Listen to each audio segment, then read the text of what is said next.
Going on YouTube, here going to do a review on this Jimenez Arms pocket pistol.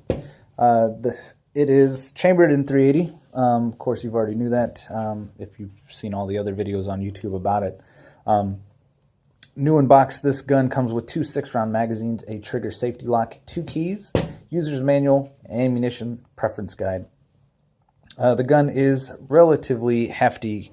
It is constructed primarily of metal with the exception of the grips there, and the trigger, that is all plastic, but the sights, everything else is metal, so you do feel that when you're holding it, even empty as this one is. So you're going to see me playing with this gun here in a little bit, but I assure you it is unsafe, so you don't have to worry about that.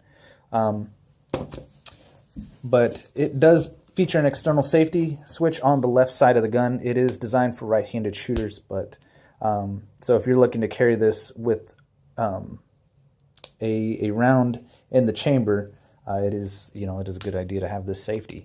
But past that, if you carry it empty, I would probably say just carry it on fire, so that way you can just go ahead and load your round. But that's preference, up to you guys. The sights on the gun, they're better than nothing, but they definitely leave something to be desired. They are fixed and blacked out, but like you can see here, like I did, that can be remedied with some paint or nail polish, whatever, But it gives you some kind of contrast when you are shooting it with the follow-up shots. There is a rack slide indicator. Some people call it a loaded chamber indicator. But it will still show even once the gun is empty. So I don't know. I just call it a rack slide indicator. Probably not as cool. But there is no slide lock. So once you go through 6-7 rounds, it's still gonna show. So you'll get the click, and then you gotta swap out your mags. That is something getting used to. I'm getting used to anyway. Let me see. The magazine release here at the bottom does take some getting used to as well. I'm used to my mag releases on the other side here. Being down here, so getting used to this does take some practice. Does take some getting used to. It doesn't eject your magazines like other guns will. This one you do have to pull out. And even seating takes a little bit of practice as well. It's not like everything else, with the flared mag well, like Glock or something like that. You can just slap it in there. But also, speaking of the gun and parts and stuff like that, new in box, this gun does have a parts list. I wouldn't say you can necessarily register it. It might be something with a warranty, but it does have a parts list. So I went online to look for maybe another magazine that I can use in this, and the closest thing I found was a Bursa 380 magazine. And I thought, well, I'd hate to buy a Bursa 380 magazine and it doesn't work, and then I'm stuck with a magazine that, I don't know. I probably could return it, but I don't want to deal with all that hassle. But new in box, like I said, it does come with the parts list that you can fill out the card, send a money order along with it, and they'll send you spare, extra parts, spare parts. So it's everything inside this gun, not just the magazine, the trigger, the recoil spring, the firing pin, the firing pin spring holder. I don't know what that's called. But anyway, you can get those spare parts. And I thought that was pretty cool because their website doesn't really give you much of anything other than just the specifications on this gun. On to handling this gun, I will say that firing the 380 for the first time, I've never owned one, never shot one, but it took a round or two to figure out exactly how to hold this gun. I have relatively small hands. Most people can hide the gun in their hands. Me, this gun hides my hand. But I'm still able to get a good purchase on it.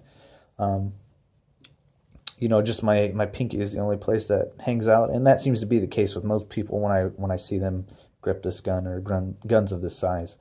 The side panels of the gun are a little slick, but considering that you can almost get all the way around this gun, And again, my small hands, I can't really, but considering that you can grasp this gun and not have it come flying out or sliding out of your hand, not really an issue.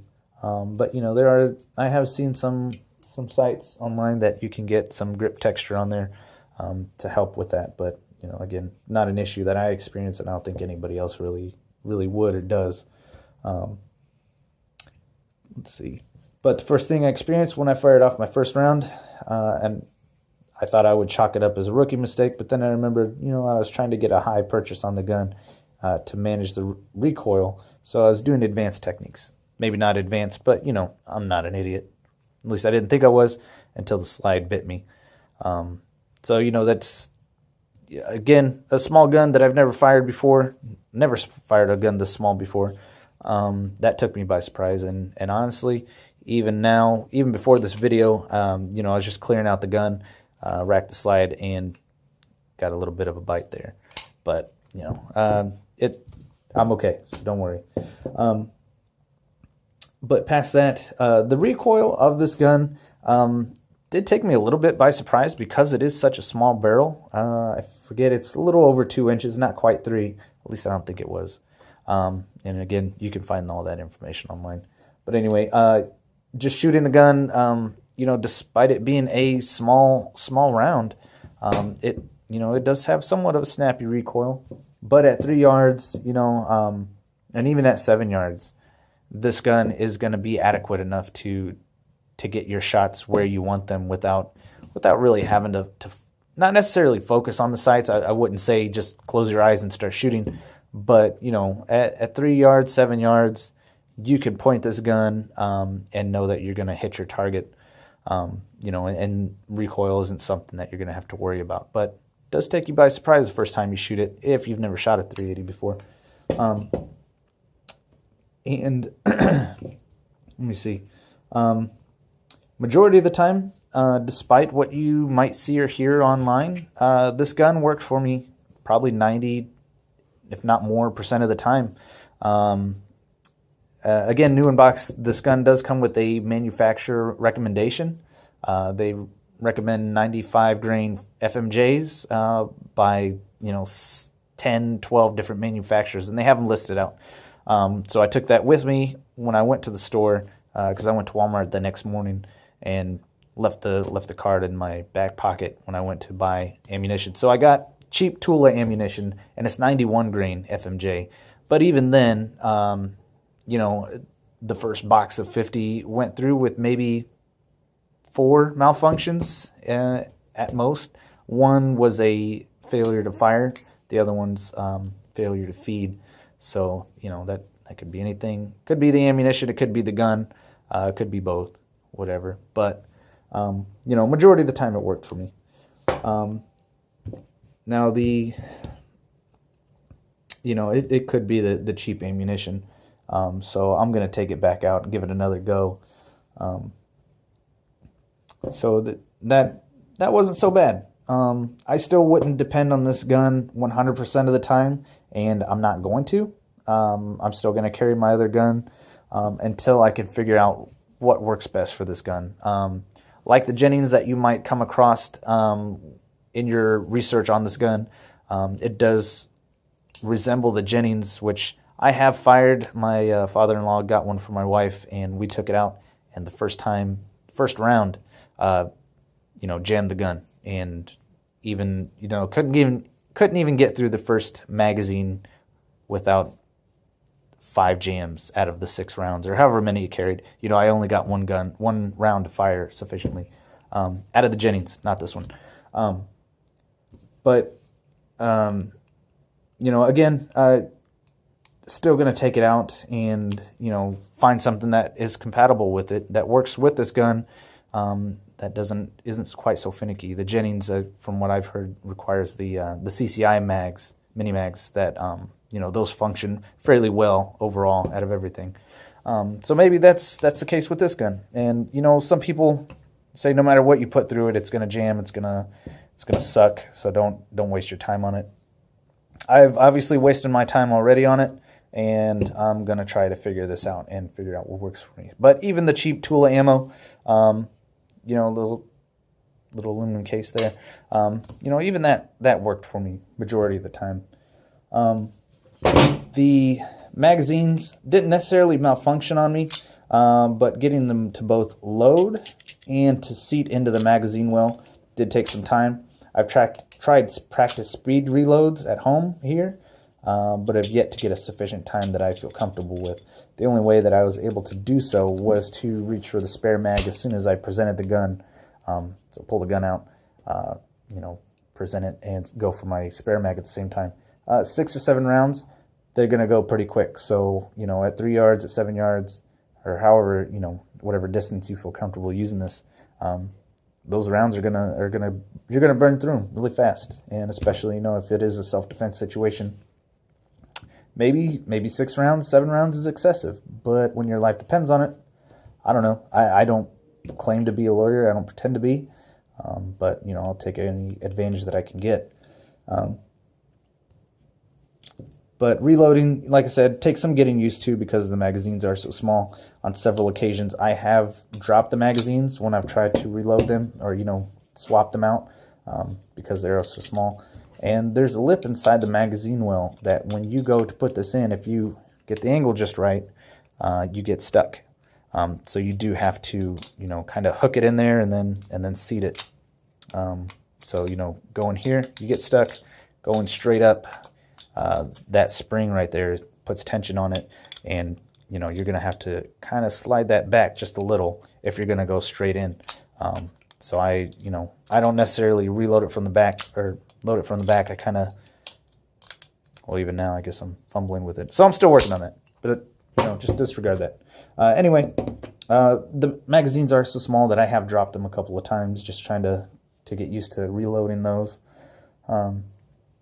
My final thought on this gun, when I first saw it and I saw the price for it, I immediately thought that I had to have it. I never owned a 380. My wife, would get on me about the gun that I would carry to church.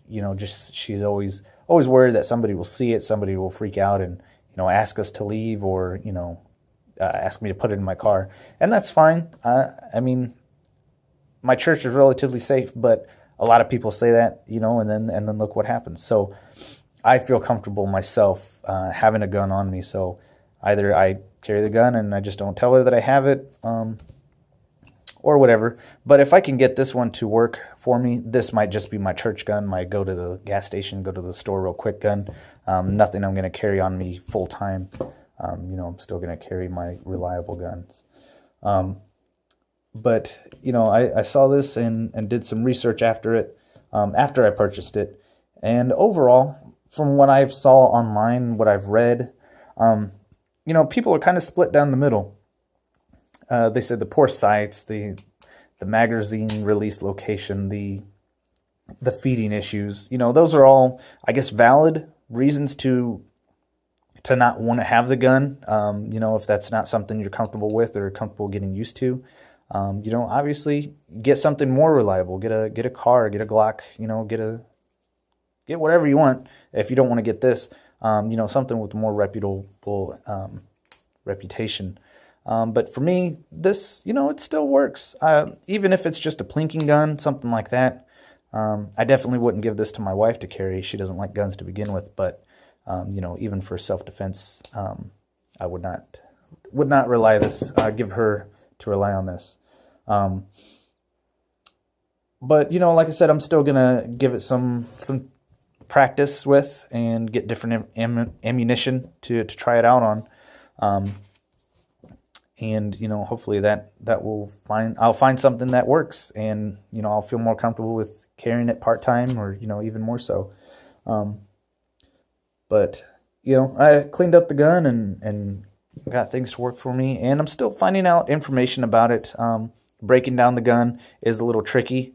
So you have to push this latch in and then lift the slide up and pull it back or forward, and then you got to go across the room to retrieve that spring once that shoots out.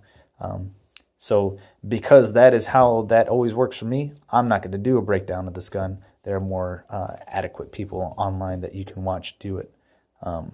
So there's that. But that's my take on this gun. I wouldn't necessarily say that it's a bad purchase. But definitely, you know, if you're not like me, take a look into it. If you have the ability to try it out before you buy it, you know, even if you have to provide your own ammunition, get quality ammunition. You know, don't try it out with the cheap Tula ammunition or something like that. You know, or Wolf or something. You know, whoever makes the cheap ammunition, don't try it out with that first. Get something quality, and then try and shoot it, and then make your own assumptions or opinions about this gun. But I would say overall, I'm happy with the purchase, and you know, even if I don't ever carry it on me at all as a self-defense gun, I would say it's still good to take out to the range and shoot. And when my son gets older, I'll take him out and, you know, let him work his way up to it. But you know, we'll find out from there. So sorry for rambling on. Hope you guys enjoy the video.